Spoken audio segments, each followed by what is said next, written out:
अस्सलाम वालेकुम नाज़रीन, मैं हूं जमशेद कादर और आप देख रहे हैं मेरा यूट्यूब चैनल। तो आज कुछ अदालती कार्रवाई के हवाले से बात करेंगे। एहसन वाहिद भी मेरे साथ मौजूद है। एक तो इमरान खान साहब की दरख्वास्त ज़मानत है और शाह महमूद कुरैशी की दरख्वास्त ज़मानत, उसके हवाले से बात करेंगे। और दूसरा IG इस्लामाबाद के वारंट गिरफ्तारी जारी हुए हैं, ये क्या किस्सा है, इस बारे में भी आपको आगाह करेंगे। और तीसरा ये है कि शेख रशीद और जो दीगर मुल्ज़मान हैं उन पर जो ख़ास नज़र करम की जा रही है, उस हवाले से भी बात करेंगे। एहसन, क्या समझते हैं आप, आज की अदालती कार्रवाई किस तरह डिलेइंग टैक्टिक्स यूज़ की जा रही हैं? पिछला दो हफ़्ते गुजर चुके हैं इमरान खान साहब को ज़मानत के लिए तकरीबन अप्लाई दूसरा हफ़्ता चल रहा है और उनकी ज़मानत आज भी मुमकिन नहीं हो सकी। क्या वजूहात हैं इस पे? FIA की जानिब से, प्रोसिक्यूशन की जानिब से बदनीति है या अदालतों की जानिब से ये ढिला हो रहा है, क्या समझते हैं? देखें, अदालतों की जानिब से क्या गिला करना या FA की प्रोसिक्यूशन के हवाले से तकनीकी या बदनीयती क्या बात करना, वाज़िह तौर पर पता है कि इमरान खान साहब को जिन लोगों ने बंद किया हुआ है, जिन लोगों ने ये सारे केसेस उन पर दर्ज किए हुए हैं, जिन लोगों ने उनको ज़ेर हिरासत रखा हुआ है, क्या आपको लगता है कि वो आसानी से बाहर आने देंगे? उन्हीं लोगों ने जुल्फ़िकार अली भुट्टो साहब को रखा था, तो भुट्टो साहब जो हैं वो फांसी घाट पर चढ़ने के बाद आज़ाद हुए थे। तो अब भी खान साहब को उन्हीं लोगों ने ही रखा हुआ है। तो वो लोग जो हैं, आप जो मर्ज़ी कर लें, जितनी ज़मानतें मर्ज़ी लगवा लें, जज भी जितना मर्ज़ी कह लें कि मैं अब दिलावर नहीं, मैं दलेर हूँ, और जितने मर्ज़ी केसेस जो हैं वो ज़मानतों के लग जाएँ, जब तक वो लोग भाई बरादरान जो हैं वो नहीं चाहेंगे, जब तक वो पाकिस्तान की एस्टेब्लिशमेंट नहीं चाहेगी, मिलिट्री एस्टेब्लिशमेंट स्पेशली नहीं चाहेगी, खान साहब जो हैं वो बाहर नहीं आ सकते। हाँ, कुछ अब चीज़ें जो हैं वो डिस्कस हो रही हैं कि बैकडोर मामला डिस्कस होने लग गए हैं, शायद मुज़ाकरात होना स्टार्ट हो जाएँ। और जब तक बैकडोर डील नहीं होगी, अगर खान साहब मानेंगे, डील करेंगे, तो खान साहब आज भी बाहर आ जाएंगे। अगर वो डील नहीं करेंगे, अगर वो नहीं मानेंगे, अगर वो सर नहीं झुकाएंगे उनके सामने, तो फिर खान साहब अंदर ही रहेंगे। ये कन्फर्म है। फिर जितनी मर्जी आप ज़मानतों के केसेस लगा लें, अदालतें जितने मर्जी अहकामात दे दें, अब तक देख लें आपने कौन से अदालती अहकामात पर अमल हुआ है। 14 मई के अहकामात पर अमल हुआ है जी? कितनी ज़मानतों के दी गई, किसी पर अमल हुआ है? नहीं हुआ। आज जो आपने IG पंजाब वाला जिक्र, IG इस्लामाबाद के वारंट गिरफ्तारी जो जारी होने का जिक्र किया है लाहौर के अंदर, कितनी बार लाहौर हाई कोर्ट जो है चौधरी परवेज़ इलाही को आज़ाद करने के अहकामात दे चुकी है।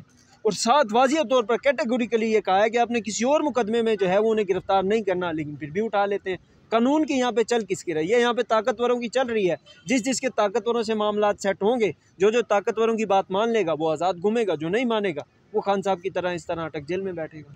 अच्छा, क्या समझते हैं जिस तरह आज टैक्टिक्स यूज़ की जा रही हैं, कितनी बेबुनियाद के पहले तो जो 2 दफ़ा समाअत मुलतवी हुई है उस पर प्रोसिक्यूशन का ये नहीं आया एतराज़ कि असद उमर का नाम इस दरख्वास्त ज़मानत में नहीं है, आज आ गया। और एक जो इसमें हैरत की और सोचने की बात यह है कि 3 स्पेशल प्रोसिक्यूटर हैं इसमें, जो सीनियर 3 प्रोसिक्यूटर हैं FIA की जानिब से, वो हैं। हालात देखा जा सकता है बड़े से बड़े केस हो उसमें एक प्रोसिक्यूटर होता है, 3 स्पेशल प्रोसिक्यूटर हैं, पूरा जोर लगाया जा रहा है साइफ़र पे। आप क्या समझते हैं कि अगर साइफ़र में उनकी ज़मानत हो जाती है तो फिर कौन से मुकदमात हैं दीगर जिनमें गिरफ़्तार किया जाएगा खान साहब? सर, दीगर मुकदमात तो रियासत जो चाहे कर सकती है, और जितने चाहे, जब चाहे, जिस तरह चाहे मुकदमात दर्ज कर सकती है। सो रियासत इस वक्त खान साहब के ख़िलाफ़ खड़ी है, तो खान साहब की जिन मुकदमों में मर्जी ज़मानत हो जाए, रियासत जब तक नहीं चाहेगी खान साहब का बाहर आना, तब तक खान साहब बाहर नहीं आ सकते। और यहाँ से रियासत से मुराद मेरा सिर्फ एक ही इंस्टीट्यूशन है, क्योंकि इस पाकिस्तान में सिर्फ उसी इंस्टीट्यूशन को रियासत माना जाता है। रियासत और कोई यहाँ पे है ही नहीं हमारे पाकिस्तान के अंदर, सिर्फ वही इंस्टीट्यूशन है जो कि रियासत माना जाता है। और वो इंस्टीट्यूशन जब तक नहीं चाहेगा, तब तक जो है वो खान साहब बाहर नहीं आ सकेंगे। IG ये इस्लामाबाद के कन्फर्म है। हवाले से क्या कहना चाहते हैं कि IG इस्लामाबाद के वारंट गिरफ्तारी जारी हुए हैं, पहले से उन्हें यहाँ पे तौहीन अदालत भी है उन पे चल रही है, इसमें कमिश्नर इस्लामाबाद पे चल रही है, डिप्टी कमिश्नर इस्लामाबाद पे, बाकी जो SSP ऑपरेशंस हैं उन पे चल रही है। तो इस हवाले से इनके ख़िलाफ़ अब क्या कार्रवाई हो सकती है? आप क्या कहते हैं कि अदालत जो अपना दबाव बनाने की, प्रेशर बनाने की कोशिश कर रही है, अपनी बात मनवाने की कोशिश कर रही है, इसमें किसी हद तक कामयाब हो सकेंगे? क्योंकि चंद एक जजेस हैं जो अदालती अहकामात जारी करते हैं या उन पे अमल दरामद के लिए कोशिश ये कर रहे हैं। चंद एक जजेस हैं जो कि थोड़ा सा सर उठा के फैसला कानून और आइन पर अमल करते हुए देते हैं, क्योंकि बहुत सारे जजेस जो हैं वो तो उनके सामने जो हैं वो झुक गए हैं, बिक गए हैं, आप यूँ कह लें, उनके सामने उन्होंने सर तस्लीम खम कर लिया है। और आप ये देख लें हमारी रियासत या हमारे सिस्टम की खूबसूरती, कि मैं यहाँ पे बैठ के बात कर रहा हूँ तो हमारे जहनों में हज़ार तरह की बातें चल रही हैं। मैंने यहाँ पर इस मुल्क पर जो कब्ज़ा गिर है उन लोगों के मुतालिक बात किया तो आपको भी हंसी आ गई है, मेरे सामने बैठे दूसरे जो दोस्त हैं वो भी हंसने लग गए हैं कि ये कैसे हो रहा है, ये हो जाएगा, वो हो जाएगा। हज़ार तरह के खदशात हमारे माइंड्स में, हमारे जहनों के अंदर मौजूद हैं।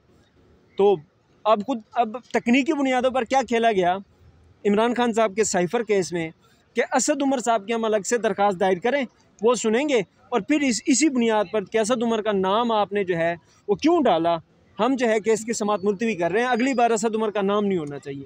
भाई आप फैसले में लिख दो ये बात, अब ज़मानत दे दो ना 2 बंदों की। आप कह लो असद उमर की अलग से, इसकी बहुत सारी मिसालें भी मौजूद हैं। तकनीकी बुनियादों पर खेलने की कोशिश कर रहे हैं, बेसिकली तकनीकी बुनियादों पर खेल नहीं सकते। अब जितनी भी तकनीकें आजमा लें, मेरे ख्याल में तमाम तकनीकें, तमाम हरबे, तमाम जो उनके तरीके थे वो इस वक्त नाकाम हो चुके हैं।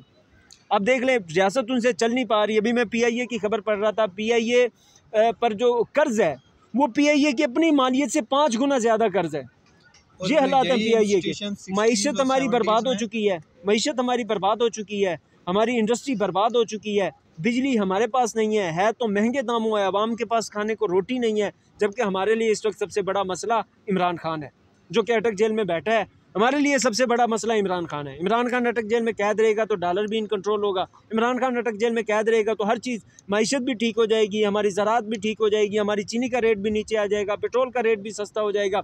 सबसे बड़ी इस वक्त जो रियासत की प्रॉब्लम बना हुआ है, बल्कि रियासत की नहीं, रियासत जो होती है वो तो आवाम से होती है ना।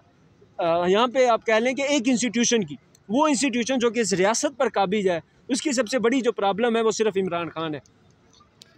जिस तरह से आज तमाम तर मसाइल से नज़र चुराने के लिए और जो 16 माह में PDM की गवर्नमेंट ने बेड़ा गर्क किया है, एक गरीब से जो रोटी छीनी है, तकरीबन अगर आज बिजली के रेट की बात की जाए तो जो फ़ी यूनिट है वो 61 रुपये पड़ रहा है तकरीबन औसतन। जो एक यूनिट है, अगर 61 रुपये वो यूनिट इस्तेमाल करता है एक बंदा, और वही बंदा अगर 3,500 रुपये का आटा 20 किलो का थैला ख़रीदता है, और वही बंदा अगर बिजली का बिल, अगर एक बंदा 25 से 30 हज़ार रुपये कमाता है, वो किस तरह 35 हज़ार बिल दे रहा है, घर के खर्च किस तरह पूरे कर रहा है। जो दीगर मामलात हैं, जो कारोबारी तबका है, क्योंकि धड़ाधड़ जितनी भी इंडस्ट्रीज़ थी, जितनी बड़ी कंपनियां थी, वो मुल्क छोड़ के जा रही हैं, वो अपने यहाँ से प्रोडक्शन क्लोज़ कर रही हैं और दीगर तमाम तर मामलात यहाँ से क्लोज़ कर रही हैं। उनसे नज़रें हटाने का एक जो बेहतरीन तरीका यही है, जो हमेशा से रहा कि सियासतदानों को इंतकाम का निशाना बनाया जाए, उनको टारगेट किया जाए और कौम को दिखाया जाए कि हम ये कर रहे हैं। और इन सियासतदानों ने करप्शन की, इन सियासतदानों ने साइफ़र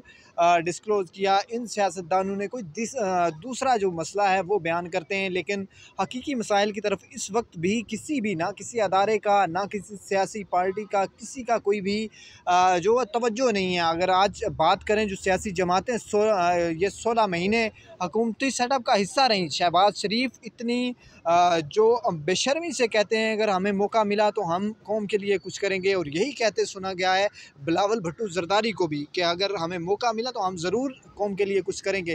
तो चलें देखते हैं इलेक्शन, क्योंकि जब भी हों देर सवेर इलेक्शन ज़रूर होने हैं। और इसकी एक ज़िंदा मिसाल ये भी है कि जिस तरह खालिद खुर्शीद साहब को नाअहल किया गया GB से, और उनके वालिद को जब इलेक्शन लड़े और वो इलेक्शन जीत के, और यही देखने में आएगा अब पाकिस्तान के जो आम इंतखाबात हैं उनमें भी ऐसा होता नज़र आ रहा है। आप देखते हैं कि कौम किसको और क्या मौका देती है।